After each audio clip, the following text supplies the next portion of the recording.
স্বামীর মোবাইলে আমার উলঙ্গ অবস্থায় গোসলের ভিডিও দেখে শরীর শিউরে উঠল। এই মুহূর্তে স্বামী ঘুমে কুপকাত। কিছুক্ষণ আগেই খুব আদরে সোহাগী আমায় পরিয়ে দিয়েছিল। সেই লোকটা যে আমার উলঙ্গ ভিডিও বানিয়ে রেখেছে ভাবতেই পারছি না। কিছুক্ষণ আগেও লোকটা অন্তরঙ্গ মুহূর্তে সোহাগী ডাকে মনীষা ভালোবাসি তোমাকে বলেছিল। সেই লোকটা এতটা ঘৃণ্যতম কাজে জড়িত। তখনই মোবাইলে মেসেজ এলো, সচরাচর আমার স্বামী মোবাইলে লক দেয় না, কারণ আমি অশিক্ষিত, লক কি জিনিস বুঝি না। তাই হয়তো আমার স্বামী চিন্তাহীন মোবাইলের লক খুলে রাখতো। মাঝে মধ্যে আমি চাইলে কিছুক্ষণের জন্য হাতে দিত, পরে চিনিয়ে নিত। তার কাছ থেকে যেন আর মোবাইল না চাই, তার জন্য নতুন মোবাইল আমার হাতে দিল। স্বামী আমাকে নিজ হাতে চালানো শিখিয়েছে। আবারও মেসেজের ভাইব্রেশনে ধ্যান দিলাম। নোটিফিকেশনে কোনো মেসেজ আসলে সেটা দেখতে কেমন হয় শিখিয়ে দিয়েছিল আমার স্বামী। তার কথা অনুসরণ করে মেসেজ অপশনে চাপ দিলাম। একই দেখছি, আমার ভিডিওটা একটা হিন্দু ধর্মের লোকের কাছে বিক্রি করে দিয়েছে। মোবাইলে দেখে এসব ওয়াশরুমে গিয়ে গোল গোল করে বমি করলাম। নিজের মুখ হাত ধুয়ে পুনরায় হিন্দু লোকটার সাথে আমার স্বামীর চ্যাট শুরু থেকে পড়তে লাগলাম। দেখেন ভাই, ভিডিওতে থাকা মাইয়ারে পাবেন না, কিন্তু ভিডিও দেখা উত্তেজিত হতে চাইলে বলতে পারেন, মাইয়াটার আরো সেক্সি লুকে ভিডিও এনে দেব। হিন্দু লোকটা আমার স্বামীর কথায় রাজি হলো। সেই রাজির রেস্তোরে আমার স্বামী আমার গোসলের ভিডিও বানিয়ে দিয়েছে। ওয়াশরুম থেকে ধীর পায়ে হেঁটে বের হলাম। হাত থেকে স্বামীর মোবাইলটা পড়ে গেল টাইলার্সের উপর। এতে স্বামীর ঘুম ভেঙে যায়। আমার পায়ের নিচে মোবাইল দেখে বোধ হয় সে বুঝে গেল যে ধরা পড়ে গিয়েছি।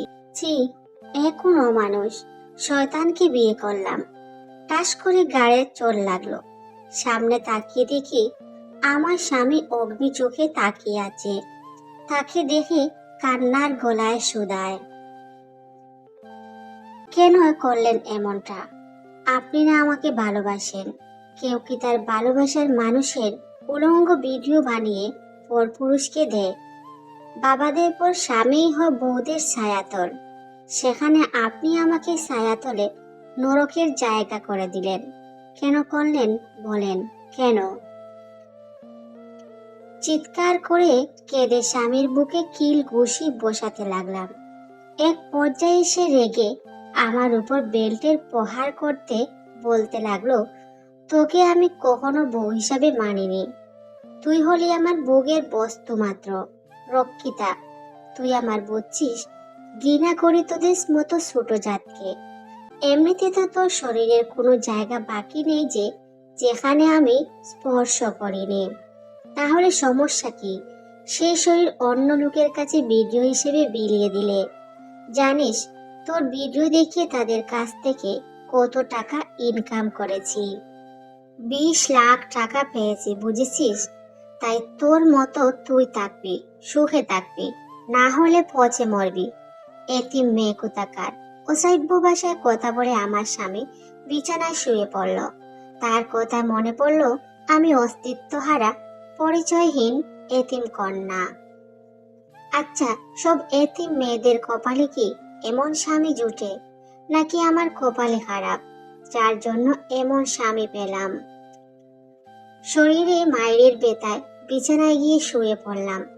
বিছানায় আমার পাশে শুয়ে থেকেই আমার স্বামী আমার ভিডিও প্রকাশ্যে অন্য পুরুষের কাছে পাঠাচ্ছে। সেই সাথে কুকর্মের জন্য অবৈধ টাকা হাতিয়ে নিচ্ছে। নিজের স্ত্রীর ভিডিও বানিয়ে টাকা ইনকাম করা কি সৎ কাজ? অসৎ কাজে মগ্ন আমার স্বামী। কার জন্য এত ত্যাগ করে সংসার সামলেছিলাম? কার জন্য শরীরের কাম জড়িয়ে রান্নাঘরে ঘন্টার পর ঘন্টা রান্নায় মগ্ন ছিলাম? কার জন্য শরীরের সৌন্দর্যের সরঞ্জাম লাগিয়ে প্রদর্শন করতাম, যে কিনা আমার রূপে পাগল হয়ে সোহাগ যেমন করত, পরপুরুষকে দেখিয়েও উত্তেজিত করে টাকা হাতাতো? আজ বুঝলাম কেন আমার স্বামী প্রতিবার আমার ছবি ভিডিও করে মোবাইলে রাখতো। জিজ্ঞেস করলে বলতো বউয়ের ছবি স্মৃতি হিসেবে রাখা স্বামীর কাছে ভালোবাসার দায়িত্ববোধ। শুনে খুশি হতাম, আজ সব মিটে গেল মন থেকে। 7 দিন পর থানায় বসে আছে, চারপাশে লোকজন ছি ছি করছে। কেন, আমি কি দোষ করলাম? আমার ভিডিও ভাইরাল হয়েছে বলেই কি আমি দোষী? নাকি নিজের স্বামীকে ভিডিও ভাইরাল করার জন্য নিজ হাতে হত্যা করেছি বলে দোষী হয়ে পড়লাম? মহিলারা এসে আমার পক্ষপাতিত্ব করলো, এতে আমার কি আসে যায়? জীবন তো থেমেই গেল, কলঙ্ক লেগেই গেল তো শরীরে। মুছনের যে উপায় নেই। রাতের 3টায় থানায় এক অফিসার চুপে চুপে ঢুকলো, আমার দিকে কুদৃষ্টি দিয়ে বলল, দেখ চেমড়ি, তোকে বের হতে সাহায্য করবো, তার আগে শরীরটা একটু শুতে দে।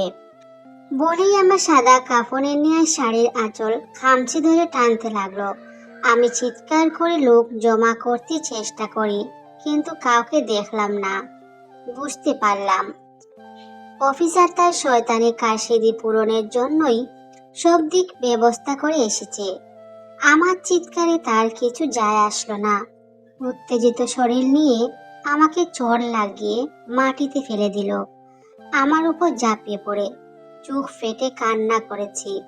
হঠাৎ সব শান্ত হয়ে গেল, শুধু শোনা গেল, আহ আহ, আগুন আগুন, বাঁচাও কেউ প্লিজ। এই অফিসার আগুন মেটাতে না পারায় জ্বলে দগ্ধ হতে লাগলো। তার পকেটে থাকা লাইটার দিয়েই তার কাপড়ে আগুন ধরিয়েছে। পুরো এই জেলের রুমে আগুন ধরে গেল।